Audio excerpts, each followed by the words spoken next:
Hello there, everyone, and welcome back to the Showing Up to Life podcast and YouTube channel. My name is Art Burns, and I'm happy to be here with you right now. I'm really happy to be here. Now, normally I use the word excited, and that's normally very, very true.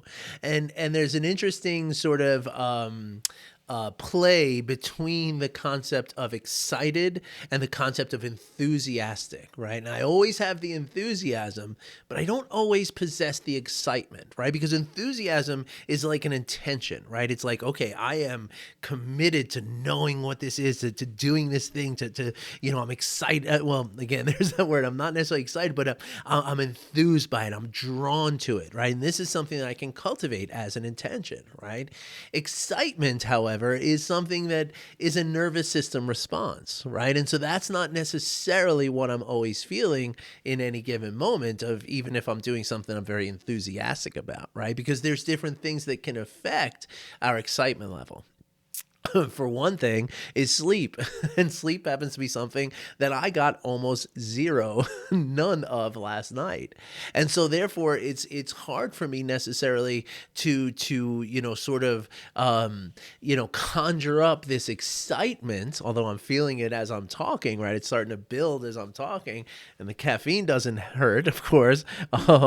But but again, it doesn't have to necessarily be excitement is my point, right? The point is that sometimes we have to do things or we're committed to doing things, and we want to do things that we don't necessarily want to do in the moment, right? So for instance, it would have been very comfortable for me right now to say, you know what? It's been a really, I was really hard, like didn't sleep last night at all.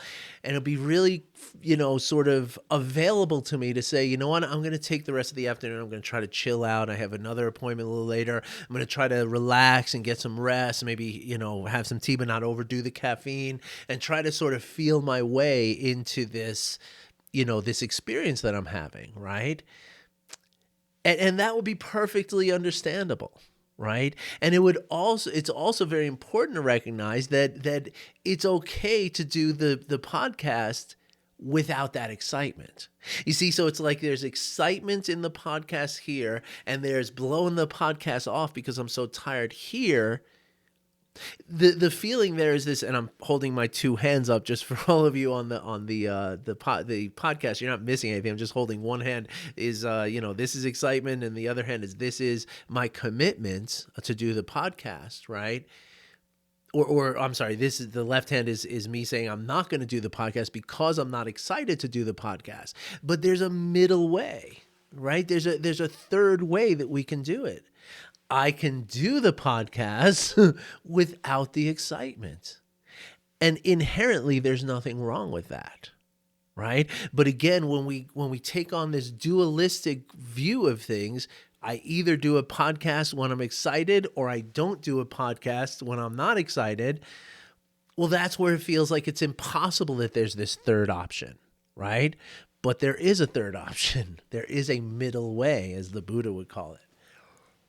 And this is true for all of our experiences all the time, right? There's always a way that we can sort of go in between what we see as our dualistic sort of binary view of things. And so finding that middle way is very much intrinsic and really very much the whole thing when it comes to mindfulness, right? Because the duality of that, right? That seeing like I can do the podcast, I'm excited, or I cannot do the podcast, or I must not do the podcast if I'm not excited, that's judgmental, right? That's judging. There's good, there's bad. There's yes, there's no. There's on, there's off. That's judgment. Whereas a non-judging awareness, which is what we practice in mindfulness, is to find that middle way, is to find that sense of, okay, I'm not restricted to those two options. There's another option, which I can do the podcast without that excitement. You see that? I hope that makes sense to y'all because, again, this is the same concept that we can apply to every circumstance in our lives. And it's really very much the same way.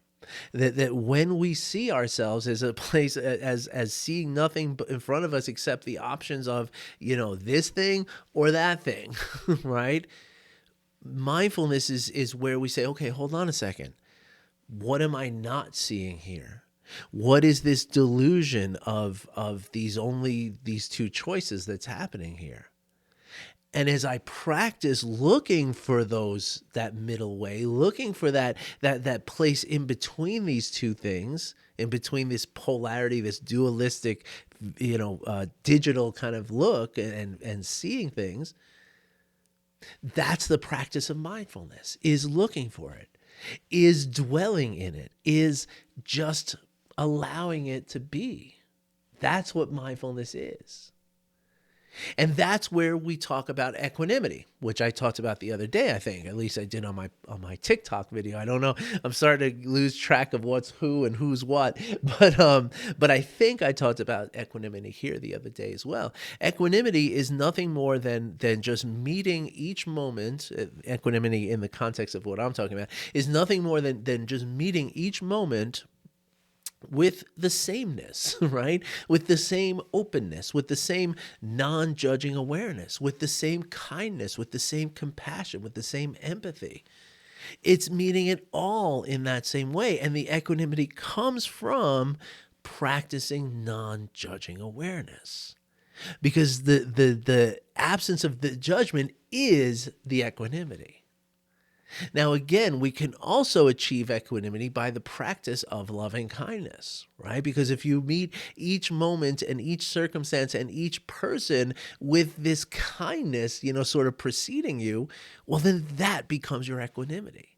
You're meeting each circumstance in the same way, which is with this energy of loving kindness. You see that? And so this is how we practice it. We just, you can choose one or the other, or you can do both like I do. And you practice loving kindness within mindfulness and mindfulness within loving kindness. And pretty soon, though, that's what becomes your equanimity, is the practice itself. Right?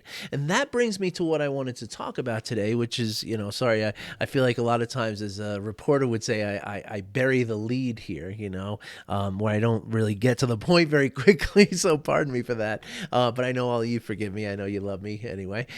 But what I wanted to talk about here is this, the process by which we get to that point, right? Because in a lot of ways, it's very simple for us, again, in our dualistic thinking, right, is that we say, okay, I'm going to practice mindfulness now. I'm going to be more aware of what's going on. I'm not going to judge things. Like, we expect that to just now happen. We expect that, okay, now that I've said I'm going to do it, now I'm going to do it, right? Now, unfortunately, there's no pill we can take to make this happen, right? So it's not as easy as just deciding to do it, making a doctor's appointment, getting a prescription, and taking the prescription, which is the case with a lot of things that we do decide to change, right? And this also goes for things like diets and stuff like that, right? And I think that this point that I'm about to make is why most diets don't work, right? Because we look at the diet as just like, okay, from today, I'm just going to start eating this new way, right? And what that fails to address is all the work we've put into getting to how we are today. And when I work with people with mindfulness, this is one of the most important things that we can recognize, especially in the beginning of the process, right? Because again, it ain't going to work the way that we think it's going to work a lot of times, right? It's not just snapping our fingers and, okay, now I'm mindful, right? And that's, and as you probably recall, I mean, this is the way I approached mindfulness in the very beginning. I was just reading these books and I said, oh my gosh, I can just be present. I can just let go of stuff. I can just accept everything. This is easy. I got this, no problem. And for a while, because of the place in which I was in my life, I was really primed for this kind of thing. And the circumstances in my life, I had a little more control of. I think I was like, kind of moving away from my bagel shop at that point. I was almost, a few months away from selling the thing and stuff like that. And so my life was open to this sort of thing, right? So that's why I think just reading the books was so impactful for me for like 6 months, because it was. I mean, people were coming up to me and be like, dude, what are you doing, man? Like, you are a different person here. Now, it's very important to recognize that I had also, become sober. I had lost 100 pounds. I had adopted a strict plant-based diet. So a number of other things had already changed. That's what I say. Like, I think I was just primed for this in a way, right? And so don't use me as your example, because my situation was very peculiar, very unusual, right?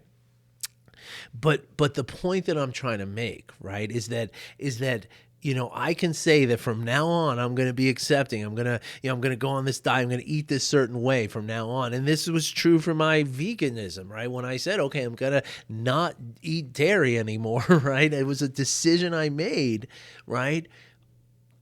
But the thing is that we put this like pressure on ourselves. We put, we impose an expectation on ourselves that it's like, okay, I'm just going to do this thing and it's just going to change right away. And that's all that I have to worry about, right?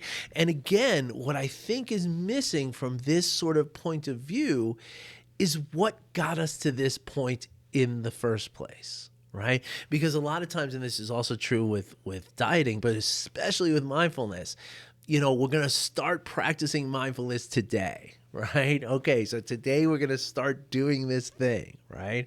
That statement in and of itself, makes us believe, carries a sort of implication that okay, we're going to start doing this thing because we've never been doing anything before, right? That we're just stepping into this void of our behavior, of our psychology, and we're going to just start doing this new thing.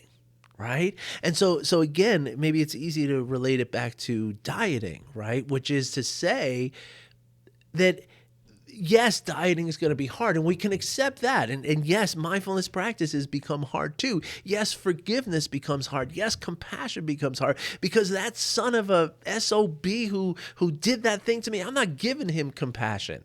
So yes, there's a difficulty that comes into this practice, right? And we can recognize the difficulty. We must recognize the difficulty.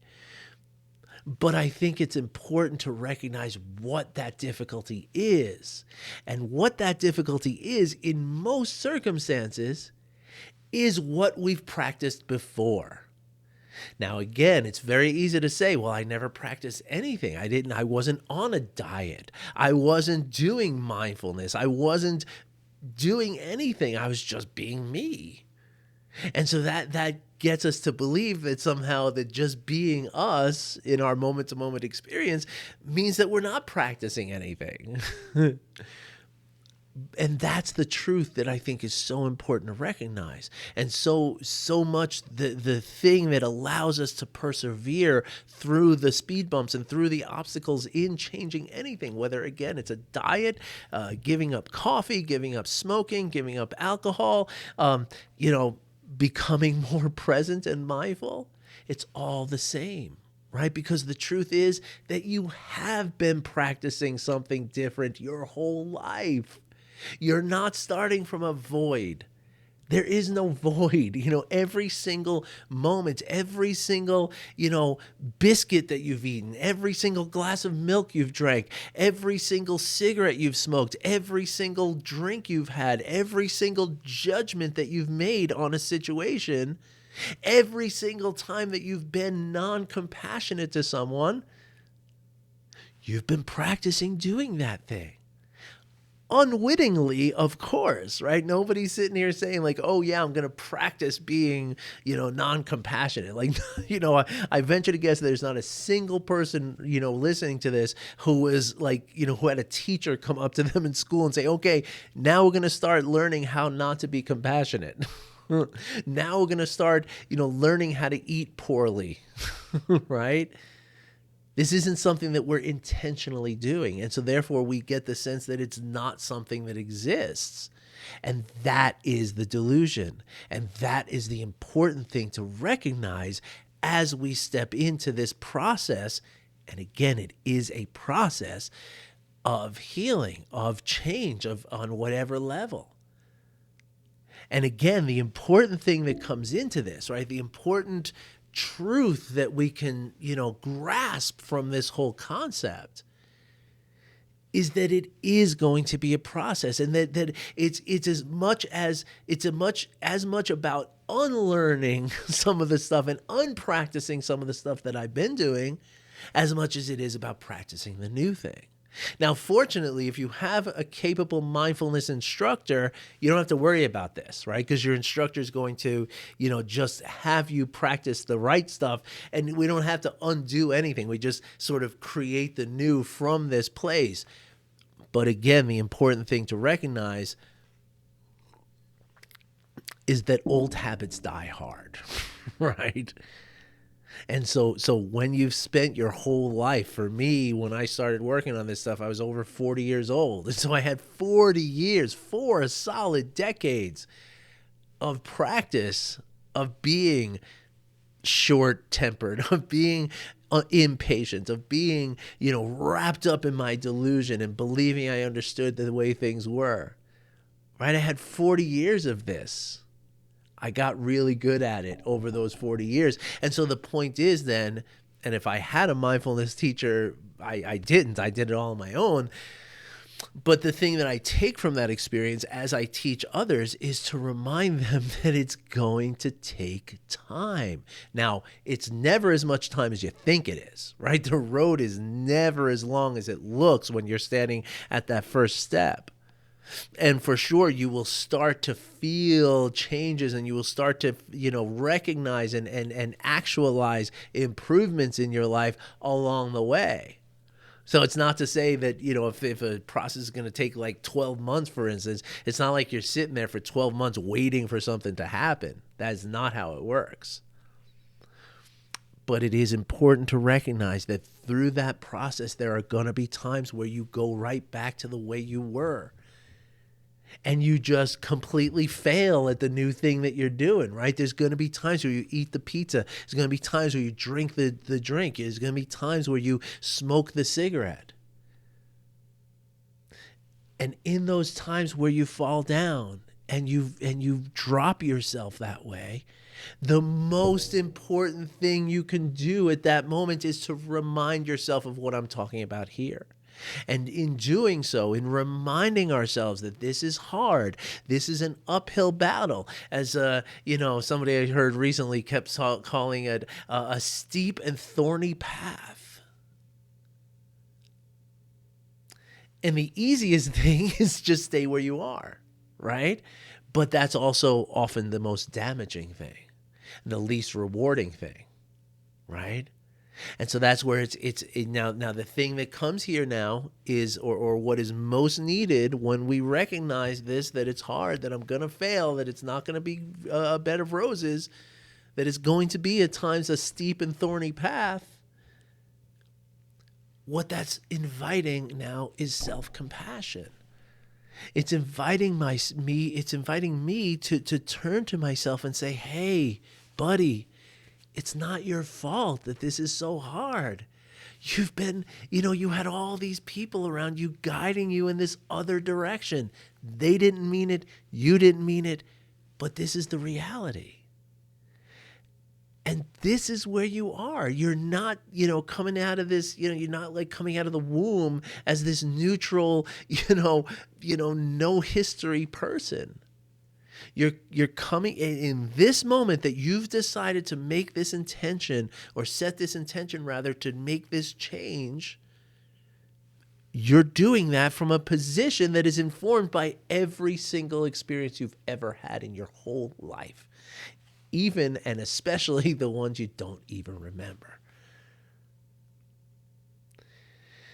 And so it is when I can meet that moment of, and it even happens to me today. I mean, forget about me. I mean, even Ram Dass talks about this, right? I remember hearing a talk where he was talking about, and I think I shared this with you a number of times, one more time ain't gonna hurt, right? That Ram Dass was booked to talk at a university, right? And so this young co-ed was showing him around, like, okay, here's where your dressing room is, here's the stage, here's where the soda machine is, and all that kind of stuff, right? And Ram Dass always requires a boom mic, which is kind of like what you can see on on the thing here, right? Where there's a side, thing coming so that the stand is off to the side and the microphone can be right in front of him, in front of his face as he's talking. That's the way that he wants it. And he walks into this room with a stage, and this young woman is showing him around, and he sees that it's a mic stand in front of the chair. And here's a guy who's been doing, literally decades of work on himself, And you're talking about meditation for like probably 10 hours a day at certain times in his life. I mean, nobody can argue with the amount of work that this guy has put into this process. And in that moment, he lost his temper. He said I wanted the other kind of mic. And the poor girl's like, I'm sorry. That's the only one we had. And he says in that moment, and this is the important thing, this is exactly the lesson that I'm trying to tell you here today, that in that moment, he laughed at himself. He started just guffaw laughing like, oh my gosh, this is so silly. And what he was laughing at was himself. He was literally, he said, look at me getting entangled in it. Look at me getting all caught up in it.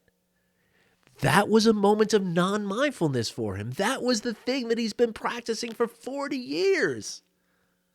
And so in that moment, he had every invitation to say, oh, Ram Dass, you're so dumb. Oh, Ram Dass, how come you're not better than this? Oh, Ram Dass, aren't you embarrassed that you just showed your flaw in front of this young woman who looks up to you and probably thinks you're some kind of deity? Oh, Ram Dass, you are so stupid, XYZ. Right? That's the invitation in that moment. And for most of us, that's what we've been practicing in that moment. We're used to saying, oh, I failed the math test. I'm so stupid. Oh, I blew the game. I'm such a bad soccer player. Oh, I failed the test. I am such a bad student. That's what we're used to. That's what we practice unwittingly. We're not sitting there saying, okay, how can I make it really hard for myself to make any changes in my future? That would be intentional. That would be conscious. That's not what's going on. It's very unconscious. It's very unwitting that we've been practicing this our whole lives. And so again, the important thing is take the lesson from Ram Dass, if not from me, but in that moment when we recognize, oh man, I just effed it up. I just didn't do the thing that I've been practicing doing. I mean, you can take Ram Dass's approach and laugh at yourself. And if that's not what you're feeling, then just, again, self-compassion, right? Tell yourself, remind yourself that you are X years old and you've been practicing the opposite of what you're trying to do for so many years. And because you've been practicing, you got good at it. The old term is that practice makes perfect, but the reality of that, the more accurate way to say it is that practice makes permanent. Because I'll tell you from playing guitar, and I did guitar the same way I did mindfulness, which is not taking lessons, just figuring it out on my own. And I developed some really, really bad habits that I got really good at, right? Like I couldn't not do these things. I got so good at them. But they were wrong. They were not the way to play music. They inhibited my ability to play music, but I got really good at them. So practice, it depends on what you're practicing, is my point, right? If you're practicing something that is technically incorrect, then you're going to develop an incorrect technicality of what you're doing. And so the important thing is, again, to recognize it and turn towards it with compassion, with saying, hey, man, you've been doing this your whole life, and it's okay.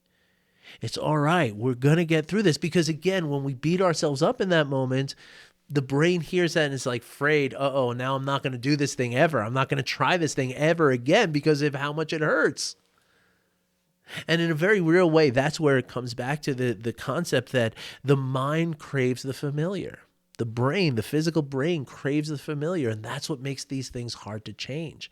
Because all your life, even though you've been doing, this thing that has resulted in a discomfort, this is the thing that you have to heal from, along the way, your brain knows one very important truth about it is that everything you've done, you have survived. You're still alive. So your brain doesn't care that you're anxious. Your brain doesn't care that you're miserable. Your brain cares that you're alive. And so when you start introducing this new, mindfulness baloney, your brain says, no, no, no, no. I don't want to do this new thing because I don't know if I'm going to survive it.